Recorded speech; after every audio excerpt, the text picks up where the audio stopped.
नमस्कार दोस्तों, स्वागत है हमारे इस ऐसा पढ़ सकते यूट्यूब मंच पे। दोस्तों, लोकसभा चुनाव के परिणाम तो अब से महज कुछ ही घंटे बाद यानी 4 जून को देश के सामने परिणाम होगा। एग्जिट पोल का पूरा तमाशा आपने देखा होगा। वो एग्जिट पोल वही गोदी मीडिया के द्वारा दिखाया गया, जो गोदी मीडिया इस दौर में दिन रात सत्ता के चरणों में इस प्रकार से लोटपोट कर रहा है। जिस तरह से भारत देश की मीडिया, उससे किसी ने उम्मीद नहीं किया था कि ये लौटता हुआ मीडिया इस भारत देश के प्रेस फ्रीडम इंडेक्स पर भारत को 150 से भी नीचे के पायदान पे लाके खड़ा करेगा।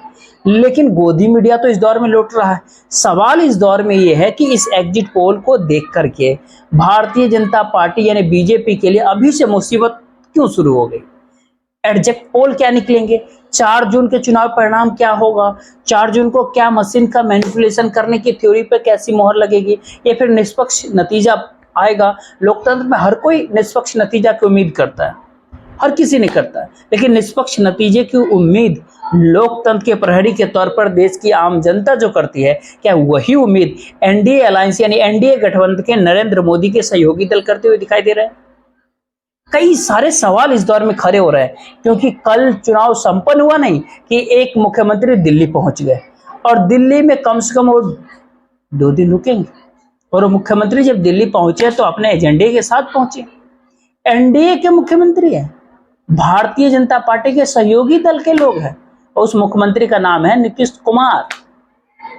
जब ये मुख्यमंत्री महोदय दिल्ली पहुंचे तो सबके मन में सवाल कौंधने लगा कि अचानक ये दिल्ली क्यों पहुंचे और यही तारीख उन्होंने क्यों चुना है।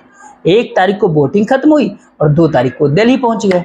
और दिल्ली पहुंचने के साथ साथ जो सूत्रों के हवाले से जो अंदर खाने खबरें चल रही है, वो इस तरफ इशारा करती है कि नीतीश कुमार ने अपनी पुरानी मांग को लेकर भारतीय जनता पार्टी के ऊपर दबिश बढ़ा दी, भारतीय जनता पार्टी के ऊपर राजनीतिक दबाव बढ़ा दिए।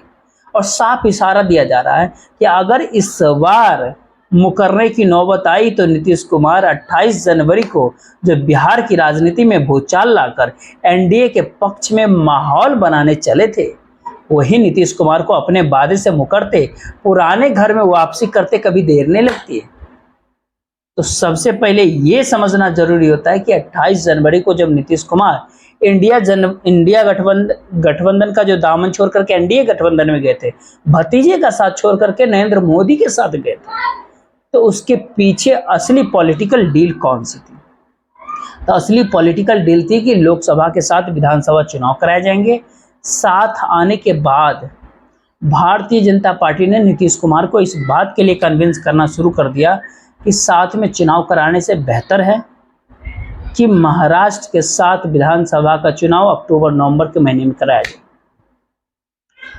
काफी मुश्किल से नीतीश कुमार को इस बात के लिए मनाया गया, और जब बड़ी मुश्किल से मनाया गया, उसके बाद से चुनाव कैंपेन को अगर आप देखें तो बिहार में एक आध जगह बहुत भारी मन से नीतीश कुमार भारतीय जनता पार्टी के साथ मंच शेयर किया।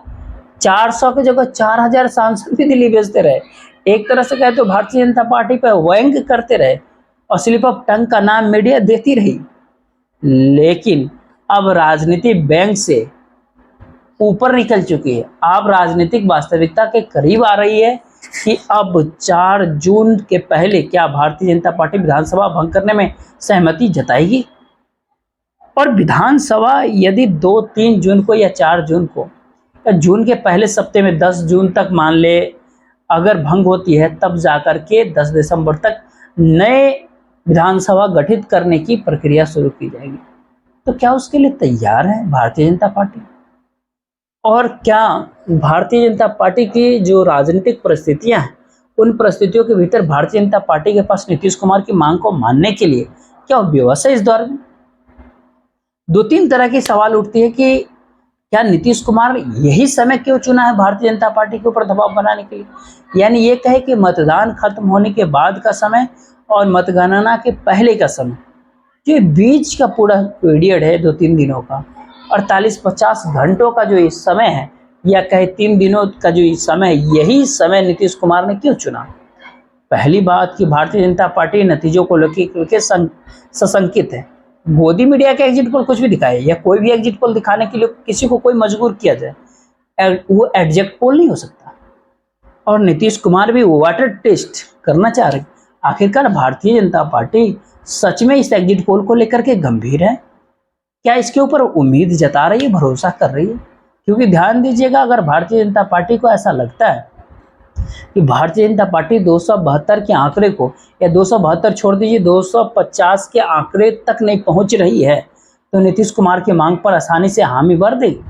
अगर भारतीय जनता पार्टी को ऐसा लगेगा कि एग्जिट पोल ही एग्जिट पोल है, वही सही है, तो फिर भारतीय जनता पार्टी नीतीश कुमार की मांग को फिर से ठुकरा देगा, यानी अनसुना कर देगा।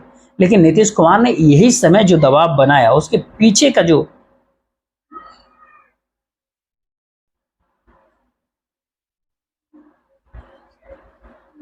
कई कारण हो सकते हैं। दरअसल नीतीश कुमार के जितने भी सांसद जीत करके आएंगे, चाहे वो 8, 9, 10, 12, 16 सीट बिहार में लड़ रहे हैं, 16 पिछली बार जीते थे, जितने भी उनके सांसद होंगे वो जीत करके जितने आएंगे, तो अगली सरकार बनाने में अगर किसी भी पॉलिटिकल पार्टी को या प्री पोल अलायंस को बहुमत अगर नहीं मिलता है, तो नीतीश कुमार के सांसदों की बहुत बड़ी भूमिका होगी। एक एक सांसद दिल्ली में कीमती होंगे, तो उस कीमत की अभी से जो वसूली करनी है नीतीश कुमार कर लेना चाहते हैं। क्योंकि कौन जाने 4 जून के बाद अगर भारतीय जनता पार्टी, अगर जो एग्जिट पोल जो सामने दिखाया जा रहा है, जिसकी उम्मीद नहीं है कि यही एग्जिट पोल होगा, अगर वही हो गया, कोई चमत्कार हो गया, कोई जिन्न निकल गया, तो फिर अगर किसी प्रकार से एग्जिट पोल जैसे नतीजा ही आ गया, तो भला नीतीश कुमार की सुनता कौन? नीतीश कुमार की पार्टी स्टेक पे, पार्टी स्टेक पे इस दौर में इसलिए क्योंकि भारतीय जनता पार्टी लगातार तीसरी बार अगर बहुमत के साथ सत्ता में आती है, गुंजाइश तो कम दिख रही है इस बात की, लेकिन अगर आती है तो बिहार उसके लिए एक फाइनल फ्रंटियर होगा जिसको वो फतह करना चाहेगी। बिहार इकलौता हिंदी भाषी राज्य है जहां पर भारतीय जनता पार्टी का मुख्यमंत्री आज तक नहीं बना। भारतीय जनता पार्टी बिहार की सत्ता के शीर्ष पर पहुंचने से अपने आप को अब तक वहां तक पहुंचा नहीं पाई, और अब तक वो दूर दिखाई देती है। तो नरेंद्र मोदी की राजनीतिक दामन पर क्या बिहार में भारतीय जनता पार्टी फतह नहीं कर पाई? 75 साल के नरेंद्र मोदी क्या इसके लिए तैयार होंगे? अगर वो तीसरी बार जीत करके आते हैं, हम फिर से एक बार कह रहे हैं, नाम मात्र की है कि नरेंद्र मोदी की सत्ता में वापसी होगी। अगर वो नहीं आ रहे हैं, तो नीतीश कुमार की इच्छा के आगे उनको झुकना पड़ेगा। यह बात तो तय है कि अगर भारतीय जनता पार्टी 272 का आंकड़ा को पार कर जाती है, तो बिहार में जनता दल यूनाइटेड की तोड़फोड़ की गुंजाइश बढ़ेगी और भारतीय जनता पार्टी का कोई नेता मुख्यमंत्री पद का शपथ लेगा। राजभवन में भी पूर्व भाजपा के पूर्व कार्यकर्ता बैठे हुए हैं। केंद्र के सत्ता में बीजेपी अगर आ गई बहुमत से, तो वहां से भी एक सह मिल जाएगी, और जब 272 का जादुई आंकड़ा पार कर जाएगी बीजेपी, तो नीतीश कुमार की ऐसी में कोई जरूरत उसे बिहार में महसूस ही नहीं होगी। नीतीश कुमार का लोड लेने की जरूरत ही नहीं होगी। तो पहले से अपनी राजनीति की सतरंजी चाल को नीतीश कुमार चल रहे हैं, और वो दिल्ली पहुंचे। और दिल्ली पहुंचे तो ध्यान दीजिए कि एक अनुरोध भी है तो एक अल्टीमेटम भी है। फिर अब महाराष्ट्र के साथ बिहार विधानसभा का चुनाव कराने की अगर बात नहीं मानी गई, तो बिहार के अंदर एक बार फिर से खेला हो सकता है। आखिर नीतीश कुमार इस पोजीशन पे क्यों है? दरअसल 45 विधायक होते हैं उनके। 45 विधायकों में से 30 के 2/3 के आंकड़े को कम से कम कोई भी राजनीतिक दल जिसको राज भवन की सह हो, जिसको दिल्ली का सह है, अगर दोनों पूरे हो जाते हैं तो आसानी से इसको पूरा किया जा सकता है। अगर एनडीए गठबंधन चुनाव हार जाता है, नरेंद्र मोदी चुनाव हार जाते हैं, और इंडिया अलायंस ही अगर 272 का जादुई आंकड़ा पार कर लेता है, तो स्वाभाविक 80 विधायक तो तेजस्वी यादव के भी हैं, उनके साथ कांग्रेस के भी विधायक हैं, उनके साथ लेफ्ट के विधायक हैं, उनको तो 5-10 विधायकों की जरूरत है। तो गेम तो वहां से भी हो सकता है जनता दल यूनाइटेड को तोड़ने का। नीतीश कुमार इस चाल को समझ रहे हैं कि नीतीश कुमार के पॉलिटिकल सर्वाइवल की गुंजाइश तभी बनेगी, इस विधानसभा के रहते तभी बनेगी, जब दोनों में से कोई गठबंधन, कोई प्री पोल अलायंस, चाहे एनडीए हो चाहे इंडिया हो, ये दोनों बहुमत के आंकड़े यानी 272 के आंकड़े से दूर रह जाए, तब नीतीश कुमार को कोई खतरा नहीं, जिससे चाहे अपनी बात मनवा लेंगे। लेकिन अगर इनमें से कोई भी 272 के आंकड़े को पार करने में कामयाब रहा, तो यकीन मानिए कि लालू यादव की ताकत लोगों ने देखा है। ये वही लालू यादव जो बिहार की विधानसभा को आधी रात में गठन होने के पहले भंग करवाने का करिश्मा करा चुके 2005 के भीतर, जिसको सुप्रीम कोर्ट ने असंवैधानिक कहा था। कारण क्या था? क्योंकि हंग असेंबली में लोक जनशक्ति पार्टी के विधायक नीतीश कुमार की तरफ जा रहे थे और सरकार बनाने का दावा पेश करने की तैयारी में थे। आजाद भारत में ऐसा कभी नहीं हुआ था, लेकिन लालू यादव के 24 सांसदों की ताकत थी, जिसने मनमोहन सिंह सरकार को इस तरह से असंवैधानिक फैसला लेने के लिए, ऐसे असंवैधानिक कदम उठाने के लिए मजबूर कर दिया था। 2005 विधानसभा गठन से पहले भंग करा दिया था लालू यादव।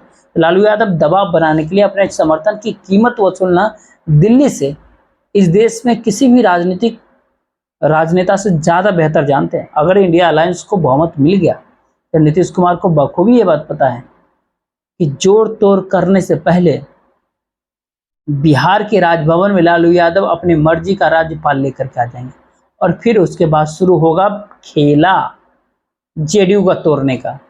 भारतीय जनता पार्टी के लिए उस दौर में राज्यपाल से, जो अभी भारतीय जनता पार्टी के राज्यपाल है, उनसे जो विधानसभा भंग कराने की कवायद नीतीश कुमार कर सकते हैं, तब वो मुश्किल हो जाएगी।